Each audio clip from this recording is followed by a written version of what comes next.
बेताल की पहली कहानी पापी कौन है।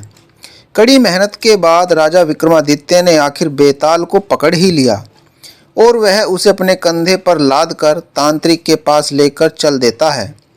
रास्ते में बेताल ने राजा को एक नई कहानी सुनाना शुरू की और बेताल बोला, काशी में एक राजा राज करता था जिसका नाम प्रताप मुकुट था। उसकी एक संतान थी जिसका नाम वज्र मुकुट था। एक दिन वज्र मुकुट अपने दीवान के बेटे के साथ शिकार करने जंगल गया। शिकार करते करते उन दोनों को एक तालाब दिखा जिसमें कमल खिले थे और हंस उड़ रहे थे। दोनों दोस्तों ने वहां रुककर तालाब के पानी से हाथ मुंह धोया और पास ही बने महादेव के मंदिर में दर्शन करने चले गए। दोनों ने अपने घोड़े मंदिर के बाहर ही बांध दिए। फिर जब दोनों दोस्त दर्शन करके मंदिर से बाहर निकले तो उन्होंने देखा कि तालाब में एक राजकुमारी अपनी सहेलियों के साथ स्नान कर रही है। राजकुमारी को देखकर राजकुमार काफ़ी खुश हुआ। राजकुमार और राजकुमारी दोनों एक दूसरे को देखकर मोहित हो गए। जबकि दीवान का बेटा वहीं एक पेड़ के नीचे आराम कर रहा था। राजकुमार को देखते ही राजकुमारी ने बालों में से एक कमल का फूल निकाला, कान से लगाया, दांतों से कुतरा, पैरों के नीचे दबाया और फिर अपने छाती से लगाकर अपनी सहेलियों के साथ चली गई। उसके जाने के बाद राजकुमार उदास हो गया और अपने मित्र के पास लौटकर सारी बात बताई। राजकुमार बोला, मैं राजकुमारी से मिलना चाहता हूँ, लेकिन मुझे इस राजकुमारी के बारे में कुछ भी नहीं पता है। वह कहाँ रहती है, उसका नाम क्या है। दीवान के बेटे ने सारी बातें सुनी और राजकुमार को दिलासा देते हुए बोला, राजकुमार आप घबराइए मत, राजकुमारी ने सब कुछ बताया है। आश्चर्यचकित होते हुए राजकुमार ने पूछा, वो कैसे। दीवान के बेटे ने राजकुमार को बताना शुरू किया कि राजकुमारी ने कमल के फूल को बालों से निकालकर कान से लगाया। यानी राजकुमारी का कहना है कि वह कर्नाटक से है। दांत से फूल को कुतरा, मतलब उनके पिता का नाम दंतावट है। फूल को पांव से दबाने का मतलब है कि राजकुमारी का नाम पद्मावती है। और फूल को सीने से लगाने का मतलब कि आप उनके हृदय में बस चुके हो। यह सब सुनते ही राजकुमार बहुत खुश हुआ। खुश होते हुए राजकुमार ने दीवान के बेटे से कहा कि चलो कर्नाटक चलते हैं। दोनों दोस्त कई दिनों के बाद घूमते फिरते कर्नाटक पहुँचे। जब वो दोनों राजमहल के निकट पहुँचे तो उन्हें एक चरखा चलाती बुजुर्ग महिला दिखी। महिला को देखते ही दोनों घोड़ों से उतरे और उनके पास जाकर कहा, माई हम दोनों व्यापारी हैं, हम बहुत दूर से आए हैं, हमारा सामान अभी तक आया नहीं है, कुछ दिनों में हमारा सामान आ जाएगा, हम दोनों को बस रहने के लिए थोड़ी सी जगह चाहिए। उनकी बातें सुनकर बुजुर्ग महिला की ममता जाग उठी। उसने कहा, बेटा इसे अपना ही घर समझो, जब तक मन करे यहाँ रह सकते हो। इसके बाद दोनों उसके घर में रहने लगे। दीवान के बेटे ने उस बुजुर्ग महिला से पूछा, आप क्या काम करती हो माई, आपके यहाँ कौन कौन रहते हैं, आप कैसे अपना गुजर बसर करती हो। इन सारे सवालों का जवाब धीरे धीरे उस महिला ने देना शुरू किया। उसने कहा, मेरा एक पुत्र है जो राजा के यहाँ नौकरी करता है। मैं राजा की पुत्री पद्मावती की दासी थी। बूढ़ी हो गई हूँ, इसलिए घर में ही रहती हूँ। महाराज खाने को दे देते हैं और पूरे दिन में एक बार राजकुमारी से मिलने चली जाती हूँ।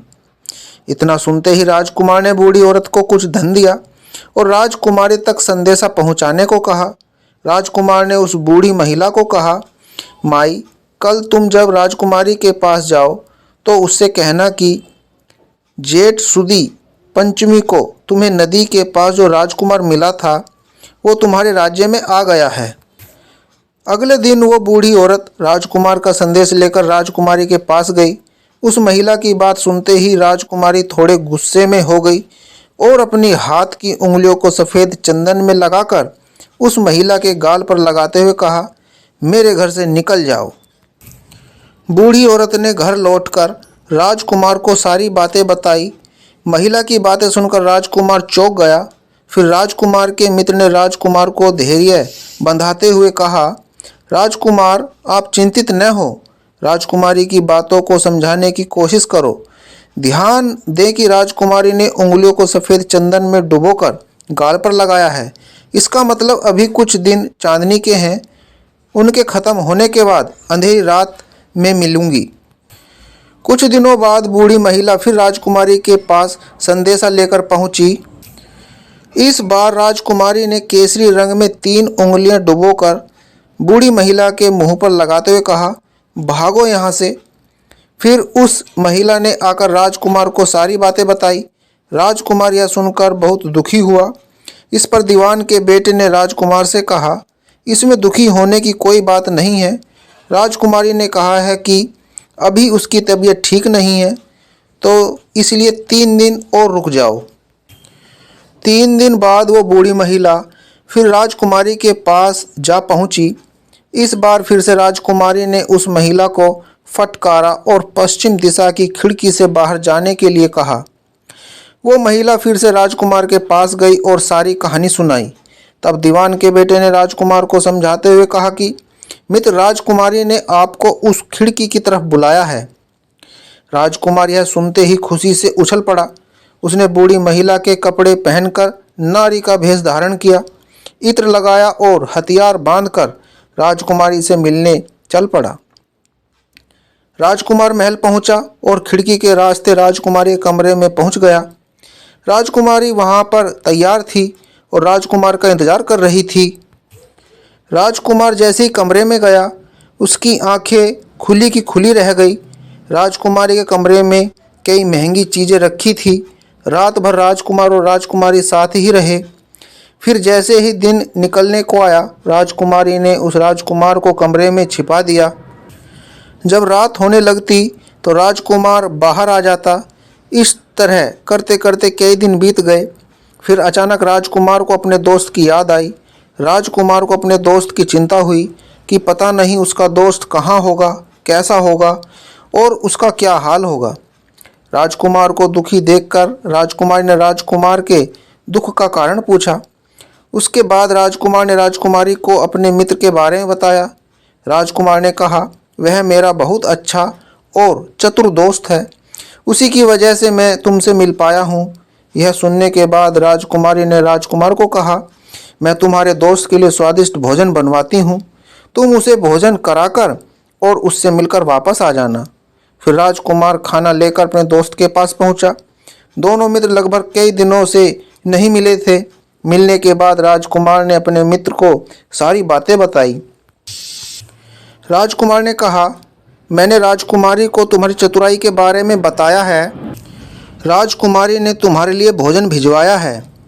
यह सब सुनकर दीवान का बेटा सोच में पड़ गया। उसने राजकुमार से कहा कि यह तुमने ठीक नहीं किया।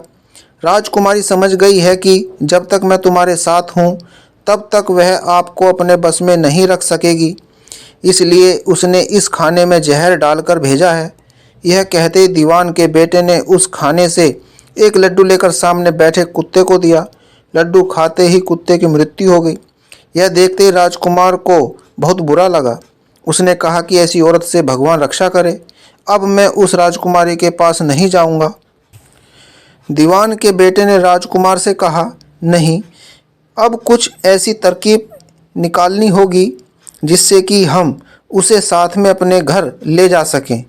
आज रात तुम वहां जाओ और जब राजकुमारी सो रही हो तब उसकी बाईं जांघ पर त्रिशूल का निशान बना देना, फिर उसके गहने लेकर आ जाना। राजकुमार ने अपने मित्र की बात सुनी और उसके कहे अनुसार ही किया। फिर दीवान के बेटे ने योगी का भेष धारण कर राजकुमार से कहा कि तुम इन गहनों को बाजार में बेच दो। अगर कोई पकड़े तो कहना मेरे गुरु के पास चलो और उसे मेरे पास ले आना। राजकुमार वो गहने महल के पास एक सुनार के पास ले गया। सुनार ने गहनों को देखते ही पहचान लिया और राजकुमार को कोतवाल के पास ले गया। कोतवाल ने राजकुमार से सवाल पूछे तो राजकुमार ने कहा, ये गहने मुझे मेरे गुरुजी ने दिए हैं। यह सुनने के बाद कोतवाल ने गुरु यानी दीवान के बेटे को भी पकड़ लिया और राजा के दरबार में ले गया। राजा ने पूछा, योगी महाराज, आपको ये कीमती गहने कहाँ से मिले?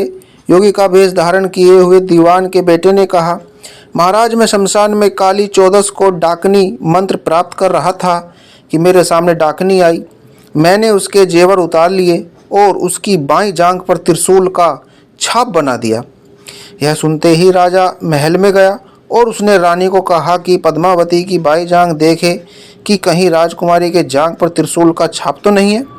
राजा की बात सुनते ही रानी ने देखा और सच में राजकुमारी की बाईं जांघ पर त्रिशूल का निशान था। यह जानकर राजा बहुत दुखी हुआ। फिर राजा योगी के पास गए और कहा कि योगी बताओ, धर्मशास्त्र में बुरी औरतों के लिए क्या सजा है। योगी राज ने उत्तर दिया, ब्राह्मण, राजा, गौ, औरत, पुरुष और अपने राज्य में रहने वाले किसी से भी कोई बुरा काम हो जाए तो उसे राज्य से बाहर निकाल देना चाहिए। यह सुनते ही राजा ने पद्मावती को जंगल भेज दिया। वहाँ राजकुमार और दीवान का बेटा मौके के इंतजार में बैठे थे। राजकुमारी को अकेला पाकर दोनों उसे अपने नगर ले आए और खुशी खुशी रहने लगे। कहानी खत्म हुई और फिर बेताल ने विक्रम से पूछा, तो राजन बताओ, इस कहानी में पापी कौन है? जल्दी बताओ राजन, वरना तुम्हारे सिर के टुकड़े टुकड़े कर दूंगा। विक्रम ने उत्तर देते हुए कहा, पापी राजा था, क्योंकि दीवान के पुत्र ने अपने मालिक का काम किया, कोतवाल ने राजा का कहना सुना और राजकुमार ने अपनी इच्छा पूरी की। लेकिन इस कहानी में राजा पापी था। उसने बिना सोचे विचारे राजकुमारी को राज्य से बाहर निकाल दिया। विक्रम के इतना कहते ही बेताल विक्रम को कहता है कि तू बहुत बुद्धिमान है। पर विक्रम तू बोला और मैं चला, और फिर बेताल उड़कर उसी पेड़ पर जा लटकता है। दोस्तों, इस कहानी से सीख मिलती है, हमेशा बुद्धि का इस्तेमाल करके ही फैसला लेना चाहिए, वरना कोई भी भ्रमित करके कुछ भी करवा सकता है।